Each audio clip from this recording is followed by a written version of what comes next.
I just ran into my first little snag here. I'm laying out the all the station points. So that's station 3, that's 4 here. And the way the drawings are, these measurements here, that's the distance between the spacing, and then the one above it is the direct to the tubes. So as you can see, they're a bit different.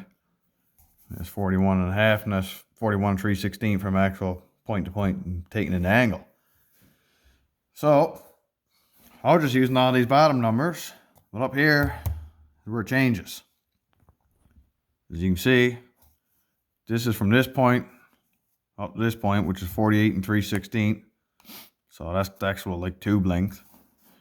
But 48 is between the stations. So I screwed up between station 3 and 2. I marked out 48 3/16. And then when I measured from the station here to here, I ended up with 48 3/8. So as you can see, I remarked it, slid this jig section here ahead 3/16 of an inch, and now all the math is working out. I got 48 3/16 between point to point. So that's just something to be aware of. So now this front section here. Okay, 17 5/8 from this one up, but it's not really giving me a tube measurement here. Huh. Well,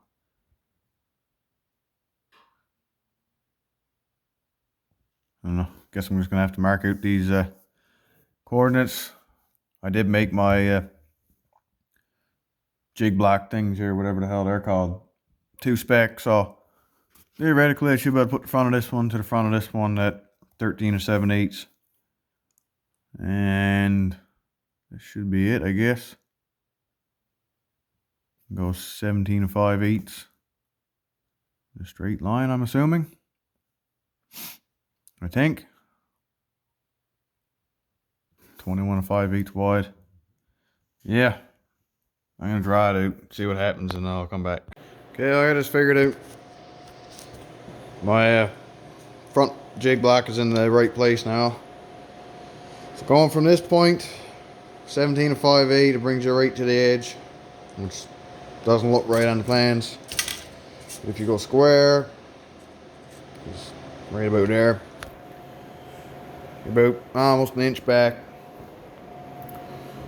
And on the plans, it's just about an inch back, because this gap right here is an inch, and it's about the same as what they got going on towards the line. So that looks right to me.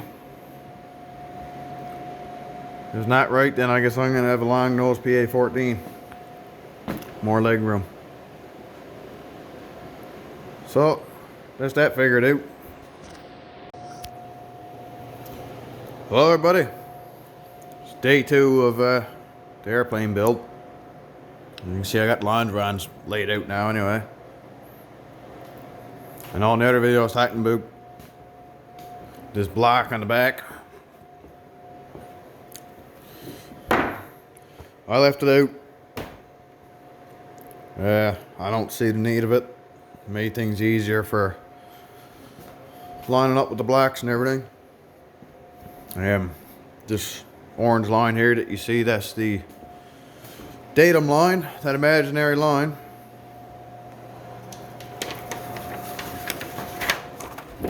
This one right here, see 7 3/4 from the center line of the tail. Because they don't really tell you where to bend, like up or down. I know in the other video I said station 3 is where it angles up to station 2, but most of the angle starts here at 4. And there's a little bit more here at station 3. And they don't tell you to bend on this corner here. Right on line. You can get it to hold this shape, or not hold it, but you can get it into this shape without heat bending it. But this post right here ends up with a bow in it, which I didn't really like, because that got to get cut out after for the door opening, basically from here to somewhere around here. Gets removed after the fuselage is finished weld. So if you got this bow in it and you cut it out, all that tension got to go somewhere. Plus there's no tube that goes in this location, no cross tube. There's one here, here, and there, and then you got your diagonal bracing as well. But here there's nothing. So I guess I can hold it in shape with these jig blocks, but just that tube up there. The next one is right here. So as soon as I pops this out of the fixture, that's just gonna pop back in, or would have. It's not now, and now it's pretty relaxed. So you can see I can just pull it off the jig blocks. And heating it up, the tube sagged a little bit in this position and give me pretty well the perfect angle. As you can see, it's sitting on this block pretty good. Before it was touching up here, and there's a gap back here, so it wasn't the right angle. So if you're building one of these 2+2s, so far this is what I got to recommend. When I goes to join the top half and lower half, I might make a video saying don't do this, but as of right now, this is working out. It tells you to keep the lines around the full 17 feet in the cut list, but they overlaps a lot, and if you try to straighten them out so you can put them side by side, it's gonna put a whole lot of stress somewhere. And this line here, that's station 7. That's where this tail post goes. I can't remember if it's forward or aft of it, but I am gonna go ahead and trim these off a bit, and then I'll pop this one here down into the table, weld in the cross members now today. I think I'm gonna start at the front.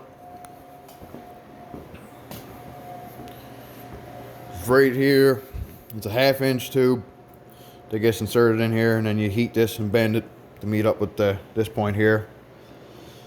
But I don't want to go bending this until I got the cross tube welded in. It's just another 3/4 inch tube, go straight across following this reference line.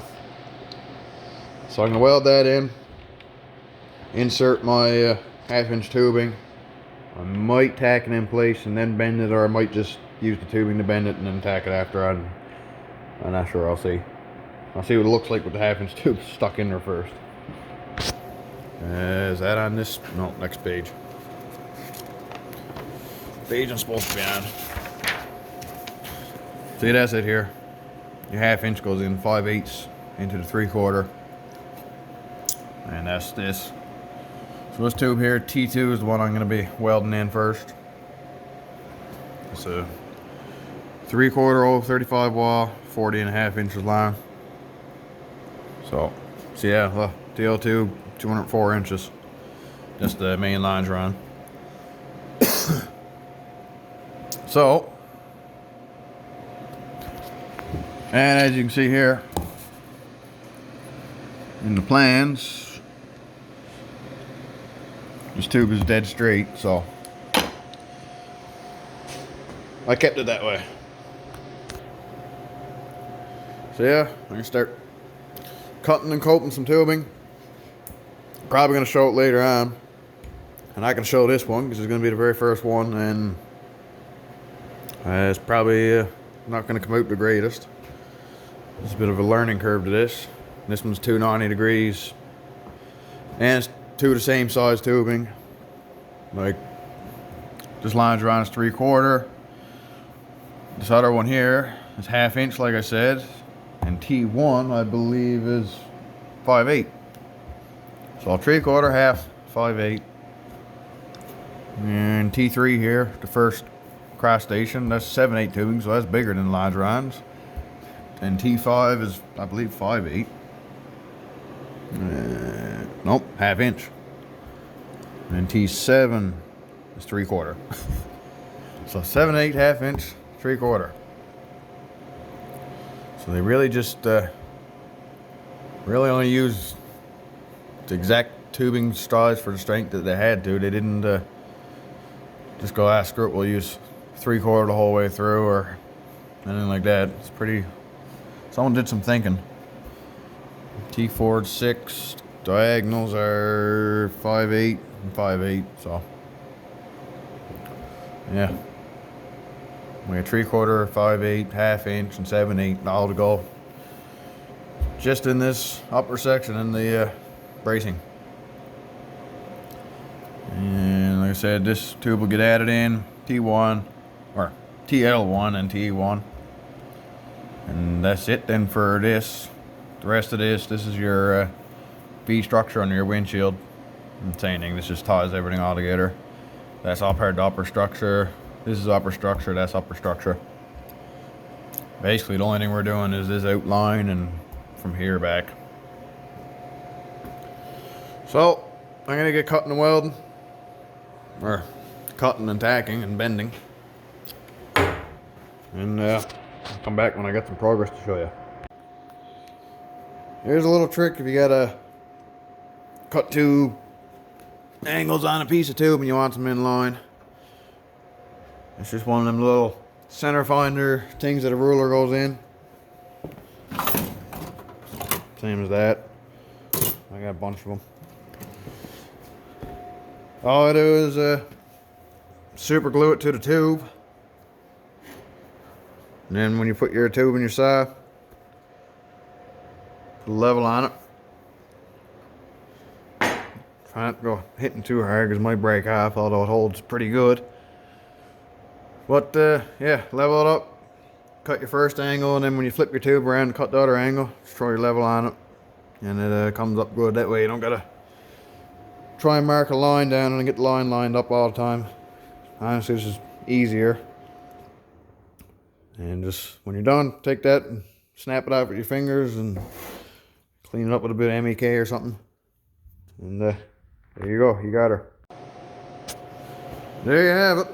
The top section is all fitted, tacked. I just unscrewed all the jig blocks. So for here, I shoved the tubing in 5/8 of an inch like the plan said. Then I heated, bent in this side. As you can see, the bottom still got to be done, but I can't get at that. Welded around. Then I heated here and induced the bend to get the tube line up with this point here without being under any stress. I tried just tacking here and then bending it out, but all it was doing was just flaring out this side here and making even more of a gap. So that didn't work. This front section here, that's your firewall tubing. And the plans, it shows that the four corners are cut on an angle like that, mitered. So I cut that one and left it, and I coped out this tube and left it. As you can see, I'm gonna have to cut the bottom out with a dog grinder and get it to fit because I didn't account for the other tube going down when I coped it. I just did it for a straight piece of tubing, but that's no big deal to do after when it's flipped over. Same thing there. So yeah, not too bad. All looks good. Everything's lining up with the reference points that it's supposed to. And there's nothing holding it in place right now. Tail post that got a dressed on its own after. So yeah, top section's done. I'm gonna flip it over now, tack weld the bottom, and then I'm gonna figure out some way to hang it from my ceiling for now until he gets the bottom section done. So I'll be back when I start some of that. So there you go. Top section's done.